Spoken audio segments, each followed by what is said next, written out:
안녕하세요. 저는 인천에 살고 있는 50대 중반의 여자입니다.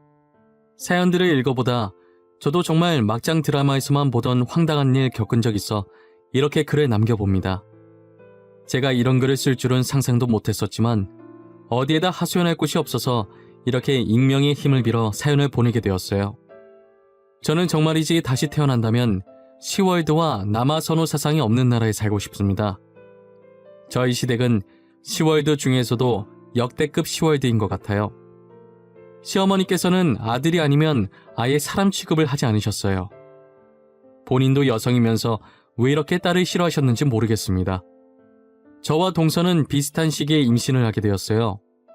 저희가 임신하기 전까진 그렇게 시월드가 심하진 않았었거든요. 그래서 어머님이 남아선호 사상이 심한 분인 줄 몰랐어요. 하지만 임신을 한 기점으로부터 시어머니께서 본격적으로 시동을 거시더라고요. 한 번은 시어머니께서 꿈을 꿨는데 호랑이가 나왔다고 하시더라고요. 보통 호랑이 꿈은 태몽인데 그 중에서 아들 태몽이라고 하더라고요. 그러면서 저희 중에 소식 없냐고 물어봤었는데 동서가 최근 들어서 속이 자주 안 좋았대요. 시어머니께서는 임신일 수도 있으니 당장 가서 검사를 받아보라고 하셨어요. 그래서 동서가 병원에 갔는데 임신 5주차였다고 하더라고요. 시어머니는 동서가 아들을 가졌다면서 무척이나 좋아하셨어요. 그리고 이틀 후 시어머니께서 제게 전화를 거셨더라고요. 또 꿈을 꿨다고 하시면서 분명 태몽이라고 하시는 거예요. 첫째야, 혹시 무슨 소식 없니? 내가 꿈을 꿨는데 아무래도 태몽인 것 같구나. 둘째는 이미 임신했으니 이 꿈은 첫째 네 태몽인 것 같은데. 저요? 저는 속도 괜찮고 아무렇지도 않아요, 어머님. 혹시 어머님 주변에 임신하실 만한 사람 없으세요? 내가 꾼 태몽이 복숭아 태몽이라 딸아이 태몽 같거든. 나도 이게 다른 사람 태몽이었으면 좋겠는데 주변에 임신할 사람이라고는 첫째 너밖에 없어. 그래요? 아무 증상이 없긴 한데 일단 병원 가서 검사 받아볼게요. 제가 나중에 병원 갔다 와서 다시 연락드릴게요. 저는 시어머니의 전화를 받고 병원에 갔더니 정말 임신을 했더라고요. 그래서 바로 시어머니께 전화를 드렸었어요. 어머님, 저 첫째인데요. 정말 말씀처럼 임신이라고 하더라고요. 저도 동서랑 똑같이 이제 5주 차래요. 꿈이라는 게 참 신기해요. 정말 임신인 거야? 안 되는데. 그 꿈은 딸 낳는 꿈인데 왜 임신인 거야? 검사 다시 해봐라. 분명 잘못됐을 것이야. 왜 그러세요? 임신하면 좋은 거 아닌가요? 손자든 손녀든 다 어머님 핏줄인데 딸이면 어떻고 아들이면 어때요? 첫째 너 지금 무슨 말을 하는 거냐? 당연히 아들을 낳아야지. 딸 낳아서 뭐해? 딸은 아무짝에도 쓸모가 없어. 됐다. 그만 끊으마. 저는 임신을 했다고 하자 시어머니께서 목소리가 변하는 걸 느끼고 불안했어요. 그리고 설마 하던 일이 저에게 일어나고 말았어요. 제사를 하든 명절이 오든 아들 가진 동서는 아무것도 손도 대지 말라고 하더니 필요한 모든 일은 딸을 가진 저에게 다 시키시더라고요. 임신하고 첫 명절이 다가왔을 때였어요. 전날부터 시어머니께서 저를 불러서 음식을 만들어야 한다고 당장 오라고 하더라고요. 저희는 이때까지 명절 당일 아침에 시댁으로 갔었단 말이에요. 그런데 이번에는 전날부터 오라고 난리시더라고요. 시어머니의 호출에 시댁에 갔더니 모든 음식을 정말 저보고 다 하라고 하시더라고요. 몸이 조금 약해서 임신 중에 무리하면 안 된다는 말을 들었던 저는 시어머니께 말씀드렸었죠. 어머님, 제가 몸이 약해서 병원에서 임신 중에 무리하면 안 된다고 하더라고요. 그래서 이 많은 음식을 저 혼자서 하긴 무리가 있을 것 같아요. 뭐라고?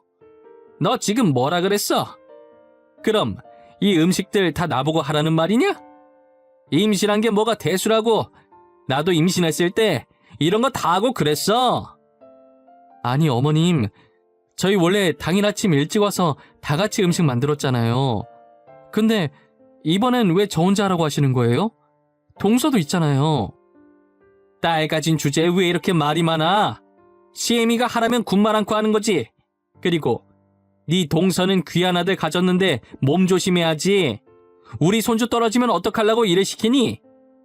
어떤 말을 해도 시어머니와는 말이 통하지 않을 것 같아서 그냥 포기하고 음식을 만들기 시작했어요. 음식을 다 만들고 나니 무리하긴 했는지 아랫배가 살살 땡기더라고요. 다행이라고 해야 하는 건지 시댁이랑 저희 집이랑 가까워서 음식 만들어 놓고 곧바로 집에 와서 쉬었어요. 그러다 명절 당일이 되니까 전날 혼자 고생해서 그런지 몸이 말이 아니더라고요. 남편은 제 상태를 보더니 자기가 말 잘하겠다고 집에서 쉬고 있으라고 하더라고요. 이제 눈 좀 붙이려고 하는데 휴대폰에 전화가 얼마나 오던지 불이 날 지경이더라고요. 손가락 까딱하기도 힘들어서 계속 무시하려고 했는데 안 받으면 받을 때까지 할 기세더라고요. 그래서 누군지도 확인 못하고 받았는데 받자마자 시어머니의 찢어지는 목소리가 제 귀를 강타했어요. 너 지금 시애미가 만만해? 그 일 조금 했다고 아프다는 핑계대고 안 와? 나랑 어디 한번 해보자는 거야? 당장 집으로 튀어와! 어머니, 말씀은 바로 하셔야죠. 제가 일을 조금 하다니요. 홀몸도 아닌데 거기 있는 많은 음식들 다 저 혼자서 만들었어요. 저 진짜 몸이 안 좋아요. 시애미가 말하는데 말대답을 따박따박해? 네 애미가 그렇게 가르치든? 어디서 이런 싸가지 없는 게 우리 집안에 들어온 거야? 죄송한데요. 저 진짜 못 가요. 그리고 제 욕하는 건 상관없는데 저희 엄마 욕 하지 마세요. 어디 가서 욕먹을 짓 하신 적 없는 분이세요. 이게 진짜 미쳤나? 야, 당장 안 와? 내가 너네 집 다 엎어버리기 전에 당장 와! 저는 결국 어쩔 수 없이 안쑤 쉬는 곳이 없는 몸을 이끌고 시댁으로 향했어요. 제가 시댁에 들어서자마자 시어머니에게 뺨을 맞고 쓰러졌어요. 남편은 놀라서 이게 무슨 짓이냐고 시어머니한테 소리치고 난리였죠. 저는 얼얼한 뺨을 붙잡고 가만히 앞을 봤는데 동서가 거실에서 과일을 먹으면서 저를 쳐다보고 있더라고요. 그리고 저와 눈이 마주치자 시어머니를 말릴 생각도 하지 않고 조용히 제 눈을 피하더니 과일을 마저 먹더라고요. 어떻게 똑같이 임신을 했는데 이렇게 대우가 다른지 눈물이 나더라고요. 남편은 저를 일으켜 세우고 그대로 시댁에서 나왔어요. 몸도 안 좋다면서 여길 왜 왔어? 내가 잘 말해준다고 했잖아. 엄마도 당신 어제 고생 많았다는 말만 하고 아무 말 안 하던데 갑자기 왜 저렇게 화를 내시지? 고생 많았다고 했다고? 나 참. 어머니가 글쎄 나한테 전화해서 시어머니 만만하게 보냐고 우리 엄마 욕까지 하면서 당장 오라고 소리를 질렀어. 뭐? 엄마가 진짜 그랬단 말이야? 언제 통화하셨지? 내가 잠시 나갔을 때 전화하셨나? 내가 당신 아프다고 했을 땐 진짜 별 반응 없으셨어. 지금 내가 딸 가졌다고 저러시는 거야. 동서는 아들 낳았다고 업고 다니시려고 하고 어제도 나 혼자서 그 음식들 다 만들었어. 뭐? 그게 진짜야? 홀몸도 아닌 사람한테 엄마 진짜 왜 저래? 요즘 시대에 딸이면 어떻다고 저러냐고. 시어머니께서는 처음에 남편한테 안 그런 척하면서 뒤에서 저를 구박하려고 했었나 봐요. 근데 가족들 다 보는 앞에서 제 뺨을 때린 뒤로는 대놓고 구박하기 시작하더라고요. 명절이 지나고 한 달 뒤 시아버님 제사가 있었어요. 그때도 저만 먼저 불러서 음식을 하라고 시키시더라고요. 저는 이제 무념무상으로 음식을 만들고 있었어요. 한참 제가 음식을 만들고 있을 때 동서가 들어오더라고요. 동서가 문을 열고 들어오자마자 시어머니께서 버선발로 뛰쳐나가서 반기시는 거예요. 걸을 때도 조심조심 걸어야 한다면서 앉을 때도 천천히 앉으라고 유난히시더라고요. 그러더니 저한테 동서 먹을 밥을 차리라는 거예요. 여기서 웃긴 게 뭐냐면 동서는 그런 시어머니의 대우가 나쁘지 않았나 봐요. 전혀 말릴 생각을 안 하고 저만 빤히 쳐다보더라고요. 저는 구박하는 시어머니보다 저러고 있는 동서가 더 미웠어요. 아직 저도 밥을 안 먹어서 배고파 죽겠는데 동서 밥을 차리려고 하니 짜증이 나는 거예요. 그래서 대충 차려줬더니 동서가 다 차린 밥상을 보더니 굳이 시어머니를 불러서 반찬이 이게 다냐고 물어보는 게 아니겠어요? 어머니, 설마 반찬이 이게 다는 아니죠? 저희 애가 갈비찜이 너무 먹고 싶은지 아까부터 계속 갈비찜이 생각나요. 어쩌죠? 아이고, 우리 손주가 갈비찜이 먹고 싶대? 그럼 먹어야지. 첫째야, 정육점에 가서 고기 좀 사와. 그걸로 갈비찜 한번 만들어봐라. 어? 내 말 들은 거야? 어머니, 저도 아직 제사 음식 만드느라 밥을 못 먹었는데 동서 밥까지 차리게 하시는 건 너무한 거 아니에요? 먹고 싶으면 직접 해서 먹으라고 하세요. 네 밥은 네가 알아서 먹었어야지. 당장 고기 안 썰어 나가? 명절 때처럼 뺨을 맞아야 정신을 차릴래? 저는 할 수 없이 고기를 사들고 와서 동서 먹일 갈비찜을 만들어줬어요. 그리고 나서 저도 밥 먹고 마저 음식을 만들려고 갈비찜을 퍼려고 했거든요. 그런데 시어머니께서 달려와서 딸 가진 게 뭐가 이쁘다고 고기를 먹냐면서 갈비찜을 통째로 동서 앞에 가져다 놓는 게 아니겠어요? 아직도 갈비찜만 보면 그때 생각이 나서 먹지를 못하고 눈물만 흘려요. 저는 그런 식으로 시집살이를 당했었어요. 동서는 시어머니를 이용해서 자기 손 안 더럽히고 저를 괴롭히고 시어머니께서 저를 괴롭히고 무시할 때마다 방관했고요. 그리고 아이가 태어났는데 저는 제왕절개를 했었고 동서는 자연분반을 했었어요. 시어머니께서 꾸신 꿈대로 저는 딸을 낳고 동서는 아들을 낳았더라고요. 저는 아이가 태어나는 순간까지도 딸 낳아놓고 자연분반도 못했다고 구박을 배로 받았어요. 그 뒤로 시어머니께서는 동서 아들만 손자라고 하고 저희 딸은 쳐다도 보지 않았어요. 당연히 시집살이도 온전히 딸 낳은 제 몫이었고요. 그렇게 저희 애가 10살이 되었을 때쯤이었을까요? 이상하게 제 딸을 보면 계속 동서의 얼굴이 겹쳐 보이기 시작하더라고요. 크면 클수록 정말 동서를 많이 닮아갔어요. 그리고 가족 모임 때마다 동서 아들을 보는데 저희 남편이랑 너무 닮은 거예요. 남편이랑 서방님이 그렇게 닮은 것도 아니었는데 말이에요. 저만 그렇게 느끼는 줄 알았는데 저희 남편도 그렇게 느끼고 있었더라고요. 그래서 저는 몰래 동서가 썼던 빗을 가져와 거기에 있던 머리카락을 가지고 저희 딸과 동서의 친자 확인 유전자 검사를 해봤어요. 결과 나오는 데까지는 이틀 정도 걸린다고 하더라고요. 저는 그 이틀 동안 얼마나 숨 막히고 손에 땀이 나던지 시간이 정말 안 갔었어요. 이틀 후 결과를 확인했는데 제 딸과 동서의 유전자가 일치하더라고요.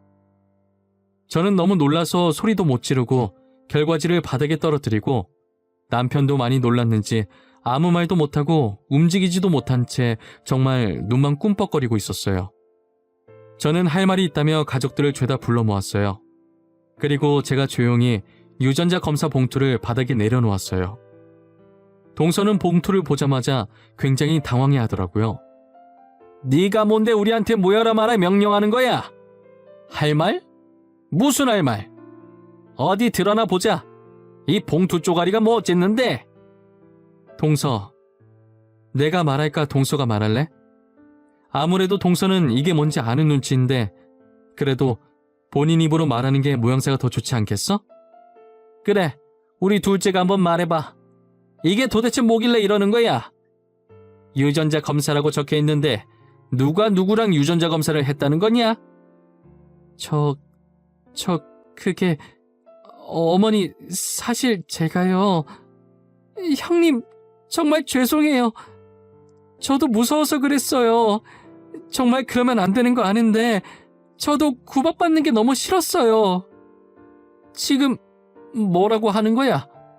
첫째, 네가 알아듣게 다시 말해봐라. 내가 둘째 말을 도저히 못 알아듣겠구나. 이거 저희 딸이랑 동서 유전자 검사 결과지예요. 아무리 봐도 지우가 동서를 너무 닮은 것 같길래 해봤는데 글쎄 동서랑 지우 유전자가 일치하더라고요. 뭐? 그게 무슨 소리야? 지우랑 둘째랑 유전자가 일치하다니? 그러면 지우가 둘째란 소리니? 그런 거야? 둘째, 네가 입이 있으면 말 좀 해봐라. 죄송해요 어머님. 저도 어머님 꿈만 믿고 아들인 줄 알았어요. 그런데 제가 딸을 낳았더라고요. 형님 구박받는 거 보니까 저도 당하고 싶지 않아서 그만. 알고 봤더니 분만하고 의사가 동서한테 이쁜 공주님이 태어났다고 했다는 거예요. 그런데 제가 시집살이 당하는 것을 보고 이제 자기가 당할 것 같다는 생각에 무서워서 서방님이랑 짜고 제 아들이랑 자신의 딸을 바꿨다고 하더라고요. 제가 마취가 깨기 전에 서방님이 신생아실에 가서 딸 보는 척 하면서 옆에 나란히 누워있던 제 아들의 발찌와 자신의 딸 발찌를 바꾼 거예요. 시댁 식구들은 이 사실을 알고 난리가 났어요. 동서는 시집살이가 너무 싫었다고 울면서 잘못했다고 빌더라고요. 저는 제 딸이 동서 딸이었다는 건 둘째치고 아이를 낳고도 시어머니 이용해서 저를 괴롭혔었거든요. 이건 본인 행동에 대해 죄책감이라고는 전혀 찾아볼 수 없는 짓인 거잖아요. 솔직히 구박받고 싶지 않은 건 당해본 저도 공감을 해요. 하지만 죄책감도 없이 저를 괴롭힌 걸 생각하면 도저히 동서를 용서할 수 없었어요. 남편이 동서와 서방님에게 정말 단단히 화가 났더라고요. 이때까지 시집살이 때문에 남편이랑 어머님이 많이 싸웠었거든요. 시어머니도 자신을 속였다는 것에 화가 나 있는 상태였어요. 나 절대 이대로 넘어갈 수 없어. 나 너네 당장 고소할 거야. 고소해서 우리 집사람 정신적 피해 보상 받아낼 거니까 준비하고 있어. 아주머님, 정말 죄송해요. 저도 너무 무서워서 그랬어요. 제발 한 번만 봐주세요. 네? 제가 오죽하면 그런 짓까지 했겠어요. 시집살이가 무서워서 지금 범죄를 저지른 거야? 그런 짓 할 때는 뒷일이 무섭지 않듯? 영원히 안 밝혀질 것 같았어? 형, 한 번만 봐줘, 어? 내가 이렇게 빌게. 평생 형이랑 형수님 받들면서 살게. 그러니까 고소만큼은 하지 말아주라. 사과는 나한테 해야 할 게 아니라 네 형수한테 해야 하는 거 아니니? 너네 때문에 안 받아도 될 온갖 구박을 다 받고 산 형수가 불쌍하지도 않아? 사과는 무슨 사과야? 니네 다 꼴보기 싫으니까 당장 내 집에서 나가! 그리고 첫째야, 내가 그동안 너무 미안했다. 어머님 사과는 필요 없어요. 저 다시는 시댁 안 올 생각이거든요. 그리고 동선애한테는 제가 정신적 피해 보상을 받아야겠어요. 남편과 저는 그 뒤로 동선애를 고소하고 혐의가 유죄로 인정되어 정신적 피해 보상을 받아낼 수 있었고 동서와 서방님은 징역을 살게 되었어요. 그리고 이제껏 제 딸이라고 생각하고 키웠었던 동서 아이는 시어머니께서 키우시고 저희 아들은 다시 남편과 제 품으로 돌아올 수 있게 되었어요. 10년 만에 모든 것이 제자리에 돌아왔습니다. 시어머니께서 동서 아이를 보면 계속 동서가 생각나서 미우셨는지 시댁에 놀러갈 때마다 아이를 쥐잡듯 잡고 계시더라고요. 아이는 여전히 저를 엄마라고 부르며 자기를 괴롭히는 할머니를 피해 제 뒤에 숨곤 했습니다. 그 모습도 못마땅하게 여기시는 시어머니는 아이를 향해 소리를 고래고래 지르시죠. 시어머니께서 소리 지를 때마다 아이는 제 바지가랑이를 잡고 말 잘 들을 테니 제발 자기도 데리고 가라고 울면서 애원을 합니다. 저는 그 모습을 볼 때마다 어찌해야 할지 몰라 얼마나 마음이 아프던지요. 남편과 많이 고민한 끝에 동선애가 나올 때까지만 제가 그 아이를 키우기로 했습니다. 이대로 뒀다간 정말 아이만 힘들어질 것 같았거든요. 솔직히 저 어린아이가 뭘 알겠어요. 아이 입장에선 한순간에 부모가 바뀌어버린 것인데 엄연히 따지고 들면 아이도 피해자잖아요. 그렇게 저희는 2년 동안 아이를 예전처럼 친자식이라고 생각하고 아들과 똑같이 사랑해주며 키웠어요. 하지만 2년 동안 키우게 될 줄 알았던 아이를 저희가 계속 키우게 되었어요. 동선애는 출소하고 아이를 데리고 갔는데 이제 시댁에서 저 대신 동서가 온갖 구박을 다 받으니 자기가 한 짓을 반성하지 않고 괜히 딸아이를 탓하면서 그렇게 못살게 군다고 하더라고요. 아이가 울면서 도저히 동서랑은 못 살겠다고 하는 통에 어쩔 수 없이 아들과 쌍둥이처럼 키우고 있어요. 다행히 아들이 딸아이를 많이 챙겨주었고 학교를 다닐 때도 떨어지지 않고 꼭 붙어 다녔죠. 동서는 시어머니의 구박을 피하기 위해 기필코 아들을 낳겠다고 다시 아이를 가졌는데 또 여자아이였더라고요. 구박은 배로 늘어났고 결국에 나중에 힘들어지는 건 동서의 딸이었어요. 현재 저희 아들은 의대를 가서 인턴 생활 중이고 딸은 법학과를 다니고 있어요. 딸이 얼마 전에 경찰 공무원 합격을 하고 곧 졸업을 앞두고 있는데 동서가 딸을 찾아갔다고 하더라고요. 경찰 된다는 소식을 듣고는 딸한테 다시 자신과 같이 살자고 했대요. 뻔뻔하게 그래도 자기가 친엄마고 동생도 키워야 하지 않겠냐고 하면서요. 딸은 이제껏 해준 게 뭐가 있냐고 한 번도 동서를 엄마라고 생각한 적 없다고 단칼에 거절했다더라고요.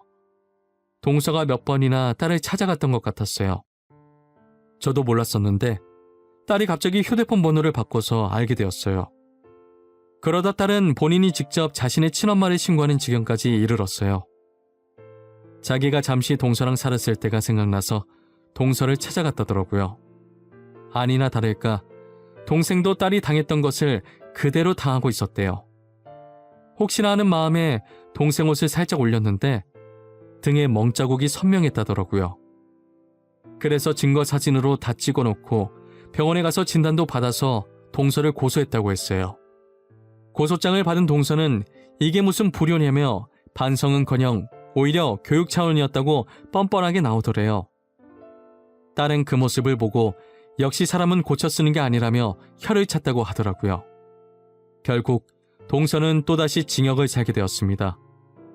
딸은 동서에게 교도소가 정말 잘 어울린다고 두 번째니까 적응은 잘하겠다며 비아냥거려주고 재판장에서 나왔다고 했어요.